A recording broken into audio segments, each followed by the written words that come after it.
Hello everyone, welcome back to my channel. Today I am discussing about next question of your resolution chapter. तो चलते हैं, आज हम सीखेंगे कि किसी रिजोल्यूशन में जब हम लोग किसी एक पार्टनर्स का लोन किस प्रकार से उसका अकाउंट कैसे बनाते हैं, उसका क्या क्या एडजस्टमेंट है। जैसा कि ये हमारी सेकेंड पार्ट की वीडियो है, जिसने इसके फर्स्ट पार्ट नहीं देखा है तो उसको जरूर देखें एक बार, और हम फिर आगे देखते हैं। Let's begin.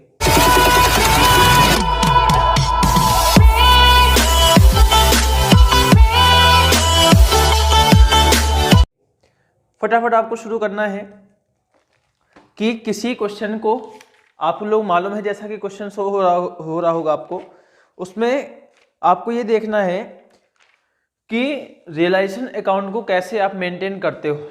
जैसा कि आप लोगों को पहले ही बता चुके हैं, तो रियलाइजेशन अकाउंट फटाफट बनाने के लिए हमें जानना होगा कि इसमें ए, बी और सी तीन पार्टनर हैं, जिसका रेशियो दे रखा है आपको 1/2, 3/10 और 1/5।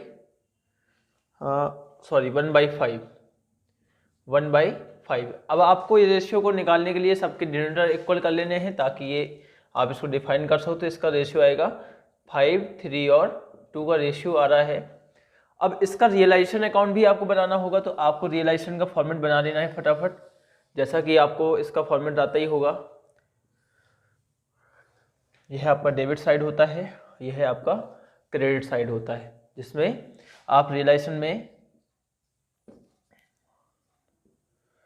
रियलाइजेशन अकाउंट है आपका, ये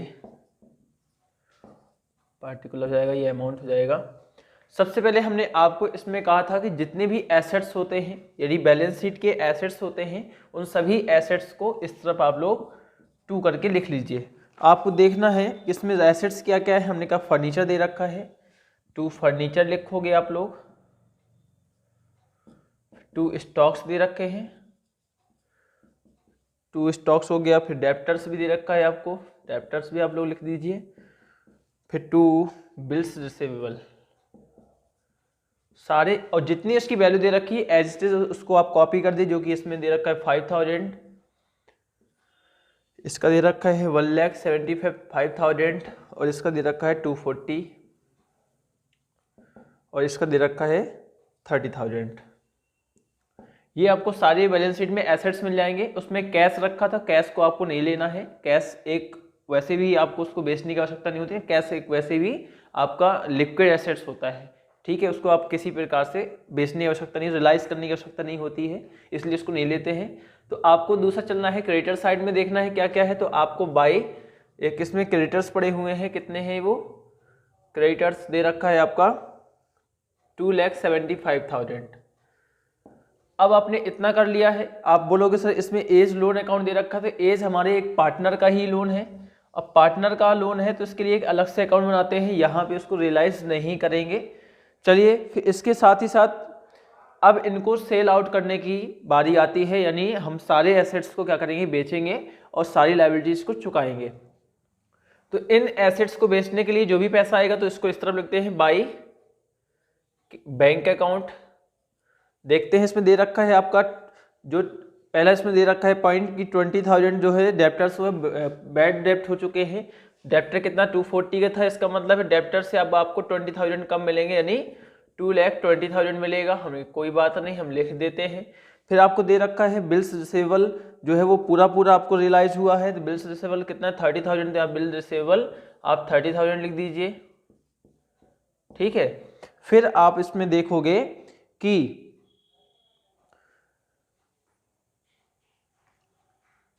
स्टॉक रियलाइज 170, आपके स्टॉक्स जो है 170 के रियलाइज हो रहे हैं 1,70,000, आप इसको भी लिख दीजिए। फिर इसमें फर्नीचर के लिए कहा गया है कि जो फर्नीचर था उसको एट बुक वैल्यू पे जितने थी उतने पे ही एक पार्टनर ने ले लिया है, उस पार्टनर का नाम है बी। हमने क्या पार्टनर को कौन सा छोड़ देंगे, हमने बाई बीस कैपिटल लिखना, सब कुछ पड़ेगा ना आपको। बीस कैपिटल में ब्रैकेट में दीजिए फर्नीचर, और कितने का ले लिया, बुक वैल्यू नहीं 5,000 का।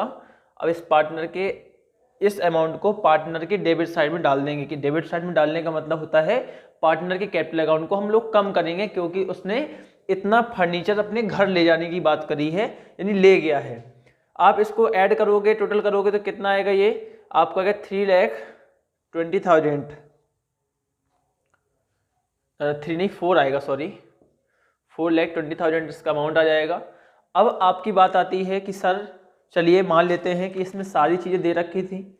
अगर आपको ये चीज़ याद रखनी है कि अगर इसमें सारी चीज़ें रियलाइज करने की बात कर रहा है तो ठीक है, कोई दिक्कत नहीं। जैसे मान लेते हैं कि स्टॉक के लिए कुछ ना बोलता तो फिर क्या करते हैं, तो ऐसी कंडीशन में आपको अपने मन से सेल आउट नहीं करनी है। आपको समझ लेना है कि उस स्टॉक की कोई वैल्यू नहीं है, वो रियलाइज हुआ ही नहीं है, आप इस पे नहीं ले सकते। लेकिन क्रिएटर्स के लिए कहा नहीं गया होगा, तब भी आपको उसको पे ऑफ करना होता है। इस बात को आप लोग नोट डाल करके रख लीजिएगा। हिंदी मीडियम वाले तो आप हिंदी में लिख लीजिए, या हिंदी मीडियम का कोई नहीं है, सारे इंग्लिश मीडियम के ही होंगे, तो आप लोग अपनी समझ से जैसे भी लिख सको, हिंदी इंग्लिश नो मैटर, आपको तो सॉल्व करना है ना क्वेश्चन। तो मैं ये कहता हूं कि आप लोग क्रिएटर्स के लिए जैसे इसमें कहानी रख गया, तब भी आपको क्रिएटर्स को पे ऑफ करना होगा। और जब क्रिएटर्स को पे ऑफ करोगे तो उसको लिख दोगे डेबिट साइड में, यानी टू बैंक ब्रैकेट लिख देना क्रिएटर्स। कितना, जितना अमाउंट आपको फुल दे रखा है तो आप फुल अमाउंट में 275 को पे ऑफ कर दीजिए। ठीक है सर, इसमें और क्या रह गया, हमने कोई देखो एक्सपेंसेस तो नहीं आए हैं, तो आपने देखा होगा रियलाइजेशन एक्सपेंसेस, तो उसको भी यहाँ से पे ऑफ कर देना होता है। यानी सारी जो पैसा आएगा वो इस तरफ लिखोगे, जो आप पे ऑफ करते हो तो इस तरफ लिखते हैं, यानी डेबिट साइड लिखते हैं रियलाइजेशन में, यहाँ पे लिख दीजिए एक्सपेंसेस। ठीक है, कितना आएगा 275 आएगा, नहीं एक्सपेंसेस तो 275 नहीं है, एक्सपेंसेस आपको 20,000, सॉरी वो क्रेडिटर्स का अमाउंट था 275। आप जैसे इसको देखोगे आप इसको बैलेंस कर लीजिए। बैलेंस करने गए आप तो आपको मालूम चला कि इसमें बैलेंस करने पे भाई लॉसेस देखने को मिल रहे हैं, यानी आपका इस साइड का अमाउंट जो है ज़्यादा है, यानी मिला कम है, आपने पे ऑफ ज़्यादा किया है, इस तरफ ज़्यादा हो गया ना। इसका अमाउंट आपका आ रहा होगा 7,45,000, 7,45,000। इसको भी इस तरफ लिख दो, और इसका बैलेंस जो है आपका इस तरफ आ रहा है, उसको लिखो बाई लॉस ऑन रियलाइजेशन। ठीक, अब ये कितना है लॉस ऑन रियलाइजेशन, आप इसको बैलेंस करिए। आपको इसको बैलेंस करने पे आपको मालूम चलेगा कि 45,000 का लॉसेस आ रहे हैं। हमने कहा ए भैया को पकड़ो, बी को पकड़ो, सी को पकड़ो, पकड़ के पैसा ले लो। हम ठीक है, और किस रेशियो में लेंगे, हमने कहा इनका जो रेशियो में अभी निकाल रखा था 5:3 और 2 का, आपने निकाला इसको, तो ये इसका आएगा 22,500 और 45 3 जा 13,500, इसका 9,000 आपकी लॉसेस आ जाएंगे। अब बोलो सर कि इसकी जनरलिटीज कैसे होती हैं, जनरलिटीज समझा दीजिए। आप तो कहते बस देते हैं, भाई मैं इतना भी बेकार नहीं हूँ, कह बस देता हूँ, करता नहीं हूँ। आप जब सोचिए कि सबसे पहले आपने स्टार्टिंग कहाँ से करी थी क्वेश्चन की, हमने कहा हमने क्वेश्चन की स्टार्टिंग करी थी कि ये 4 स्टॉक को हमने रियलाइजेशन की डेबिट साइड में डाला था, यानी realisation debit side, realisation debit side डाल दिए तो फिर भी एंट्री पूछ रहे हो, रियलाइजेशन को पकड़ के डेबिट कर दो।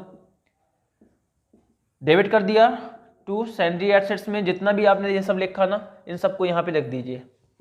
पहली एंट्री कंप्लीट। दूसरा हमने क्या किया था, हमने क्रेडिटर्स किया था, क्रेडिटर्स को लिखा है बाय करके, रियलाइजेशन के क्रेडिट में, रियलाइजेशन क्रेडिट साइड है, हमने रियलाइजेशन को पहले क्रेडिट किया और क्रेडिटर्स को डेबिट कर देंगे और रियलाइजेशन को क्रेडिट कर देंगे, दूसरी एंट्री आपकी हो जाएगी।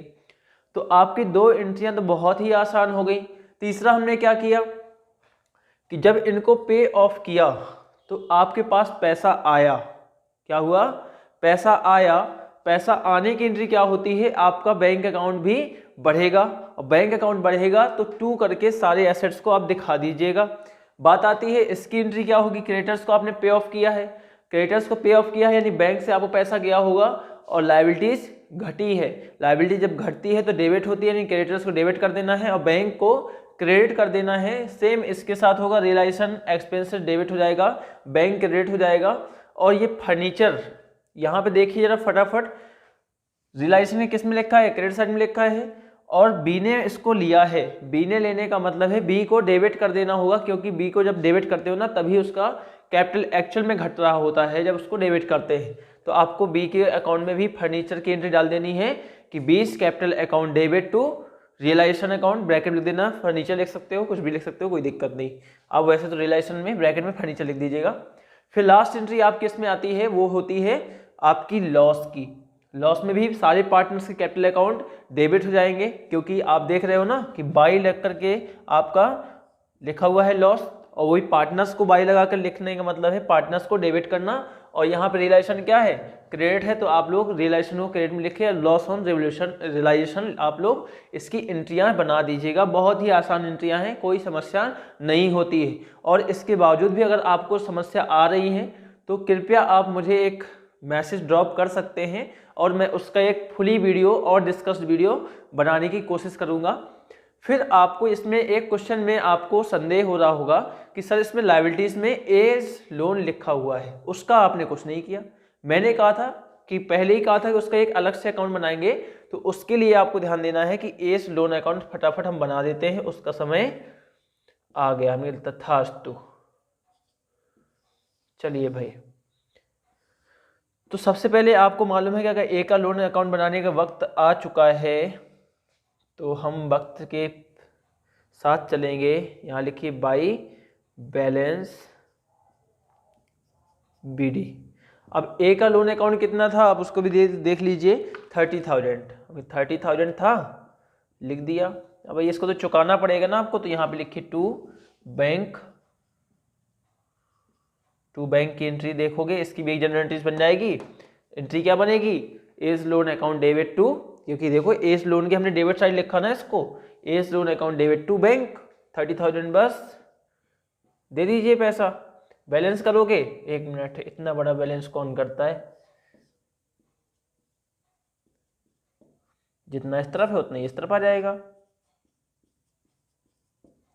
आपका कोई अमाउंट नहीं आना इसमें, तो आप लोग इसको भी कर लीजिए। अब आपकी बारी आती है पार्टनर्स कैपिटल अकाउंट की। अब पार्टनर्स कैपिटल अकाउंट को बनाने से पहले आपको फटाफट पहले इसका एक स्क्रीनशॉट लेना चाहिए। आप सभी ने ले लिया होगा, मैं इसको रेस करने जा रहा हूं।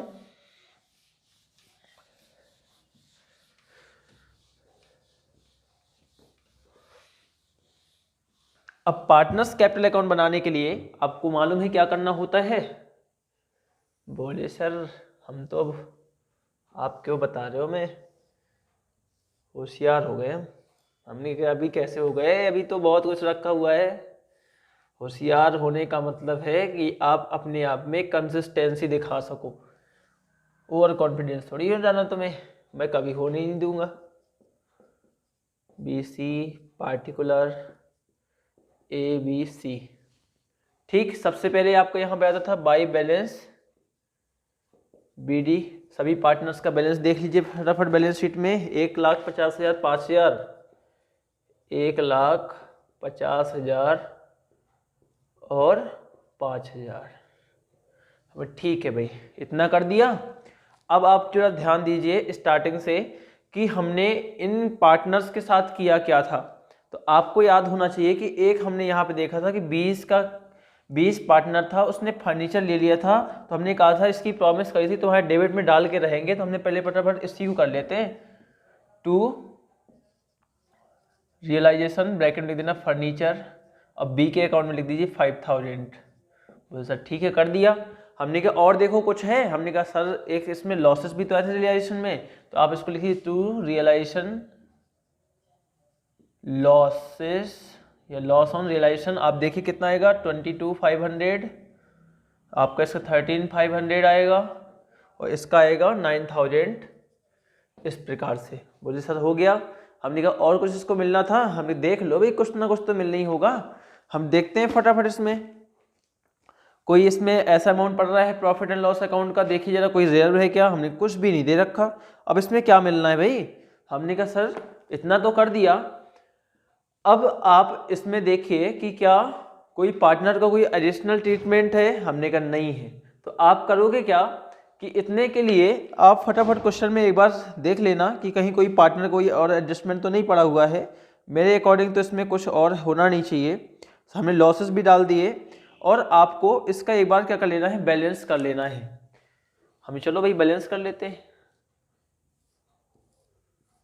हमने के एक एक का बैलेंस करेंगे, थोड़ा सा धोखा देने वाले काम होते हैं क्योंकि बंद कर रहे हैं, कुछ तो कारण होगा, हो सकता है पैसा इतना फर्म में हो ही ना, पार्टनर को उल्टा चुकाना पड़े, ऐसी भी कंडीशन हो सकती ना। तो आप फटाफट पहले ए को बैलेंस करिए, ए का 1 लाख इस तरफ आ रहा है, दोनों लिख दीजिए यहाँ पे to balance CD by balance CD। अगर किसी पार्टनर का बैलेंस इस तरफ आता है तो वो फेवरेबल बैलेंस कहलाएगा, ठीक है, ना अनफेवरेबल कहलाएगा। और फेवरेबल बैलेंस इस तरफ कहलाता है। फेवरेबल अनफेवरेबल का मतलब होता क्या है, इसका मतलब है बैलेंस CD अगर इस तरफ आता है तो उसका एक्चुअल में उसको फंड मिलना चाहिए, और इस तरफ आता है तो वो फर्म उल्टे पैसा पार्टनर से लेकर के बुलाएगी कि तुम्हें इतना लॉसेस का भुगतान करना होगा। देखते फटाफट देखते क्या दिक्कत है। हमने 1 लाख यहाँ पे भी रख दिया, हमने इसको माइनस किया तो लगभग 77,500 इसका आया। फिर इसका देखिए 50, तो यही ज़्यादा है 50,000 इसको भी लिख दीजिए। यहाँ से इसको माइनस करिए 13 और 5 18 में से माइनस करोगे 31,500। अब देखो इसका 9,000 है, इस तरफ 5,000 है, 9,000 इस तरफ ज़्यादा है, इसका बैलेंस इस तरफ आएगा ना, यहाँ पे लिख दीजिए 5 नहीं 4।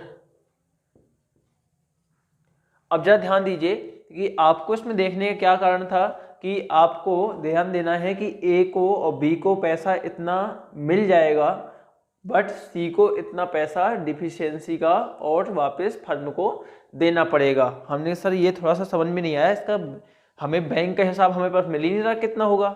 हमें कोई दिक्कत नहीं भाई, बैंक का अकाउंट बना दीजिए ना, क्या दिक्कत है।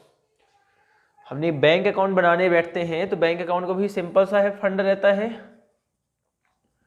बैंक अकाउंट ये डेबिट साइड कर दो, इसमें ये क्रेडिट साइड कर दो, ये आपका बैंक अकाउंट बन जाएगा फटाफट। बैंक का बैलेंस BD कहाँ आता है, हमेशा बैंक एक एसेट्स होता है और उसका लिखेंगे आप टू बैलेंस BD। अब बैलेंस BD आपको मिलेगा बैलेंस शीट में। देखिए फटाफट कितना था आपका बैंक स्टार्टिंग पे, तो आपको मिला था 10,000 हमारा बैलेंस था। हमने कि जरा तो 10,000 बैलेंस तो था, तुमने कहीं से पैसा लिया दिया, हमने सर लिया दिया तो देखते पहले एक एक चीज देखेंगे। हमने पहले तो मिला कहाँ से था, जितना पैसा मिला है सारा इस तरफ लिख दो। हमने सर हमने एसेट्स रियलाइज किए थे तो रियलाइजेशन अकाउंट से मिला होगा, रियलाइजेशन में एसेट्स रियलाइज करने पे पैसा मिला था। हमने कहा देखो यार उसमें पलटा के फेस देखिए कितना है। आपने रियलाइजेशन अकाउंट बनाए थे ना, रियलाइजेशन में आपको पैसा मिला था, वो मिला था 4,20,000 रुपये। 4,20,000 रुपये को हमने यहाँ पे रख दिया। हमने कहीं और से पैसा मिला, बोले हाँ सर मिला था, एक पार्टनर ने भी पैसा कम हुआ था, यानी पार्टनर हमने सी से 4,000 रुपये और लेने की बात की थी ना, तो टू सीएच कैपिटल अकाउंट, इसमें लिखते हैं डिफिशियंसी से आपको पैसा मिला 4,000, तो आप यहाँ पे 4,000 भी इसको लिख दोगे। फिर आपको करना क्या है कि सारे पैसे हमें लगता है सर मिल गए हैं जितने हमें मिलने थे, हमें दिए किसको है उसको भी ध्यान दे लीजिए। आप मिलने वाले पे बड़ा ख्याल रखते हो, हम कहते नहीं भाई हम सबका ध्यान रखेंगे। और आपको करना क्या है, बाई क्रेडिटर्स को पे किया था तो यहाँ पे बाई रियलाइजेशन लिखिए। क्रेडिटर्स को कितना पे किया था, हमने क्रेडिटर्स को पे किया था अमाउंट, वो पे किया था आपका 2,75,000 का अमाउंट उसको पे किया था। हमने सर रियलाइजेशन एक्सपेंसेस भी पे किए थे, हमने कहा बिल्कुल किए थे, रियलाइजेशन एक्सपेंसेस भी पे किए थे, ब्रैकेट में लिख दिया करो ये सारी चीज़ें। वो था कितना रियलाइजेशन एक्सपेंस 20,000 था शायद, रियलाइजेशन एक्सपेंस 20,000 था, उसको भी आपने यहाँ पे लिख दिया। बोले सर और कहीं से हमने पार्टनर को पैसा पे किया था, हमने कहा हाँ आप ध्यान दीजिए, आपका एक छोटा सा लोन अकाउंट बना था एज का लोन अकाउंट, ये लिखा हुआ है टू बैंक करके, हमने कहा बाई एज लोन अकाउंट भी तो पे किया था 30,000, आपने वो भी लिख दिए यहाँ पे। फिर और ध्यान देना है तो आपने देखा कि ए का और बी का भी पैसा हमने बैलेंस वाला जो सिस्टम था वो आपको सरप्लस अमाउंट देना पड़ेगा, यानी एज कैपिटल और यहाँ पे बीस कैपिटल का अमाउंट भी आप लिख दीजिए 77,500 और 31,500। आप इसको बैलेंस करके देखिएगा, आपके सारे एडजस्टमेंट यानी अगर आपने सही किए हैं तो आपका जो बैंक अकाउंट या कैश अकाउंट का बैलेंस है वो एकदम सेम, यानी दोनों तरफ का पलड़ा जो है ना, दोनों तरफ का पक्ष में वोटिंग बराबर पड़नी चाहिए। अरे भाई आज तो चुनाव का भी दिन है। हाँ अब आप बोल रहे होगे कि सर आप वोटिंग डालने नहीं गए, तो इसका आप पूछोगे तभी बताऊंगा, वरना नहीं बताने वाला। फिर आगे बढ़ते हैं। तो ये कुछ क्वेश्चंस थे, आपको हम फिर से बता दें इसमें आपको ध्यान रखने वाली बातें क्या हैं। आपको इसमें यानी पूरे रियलाइजेशन जो डिसोल्यूशन चैप्टर है उसमें रियलाइजेशन के टाइम पे आपको याद यही रखना है कि अगर एसेट्स को रियलाइज होने के लिए आपको कुछ भी नहीं कहता है तो आप उसको मानिए कि वह एसेट्स बिका ही नहीं होगा और उसकी कोई भी वैल्यू आपको अपने मन से नहीं रखनी है। इस बात को याद रखिएगा। और यहाँ पे अगर लायबिलिटीज का कोई ऐसा कंपोनेंट पाया जाता है या बिल्स रिसीवेबल या क्रेडिटर्स का पाया जाता है जिसको फर्म में कहा ही नहीं गया हो किसको देना है या कितना पैसा दिया है, अगर इस प्रकार से क्वेश्चन में साइलेंट रहता है तब आपको क्रेडिटर्स मानिए कि पूरा पूरा पे करना होता है।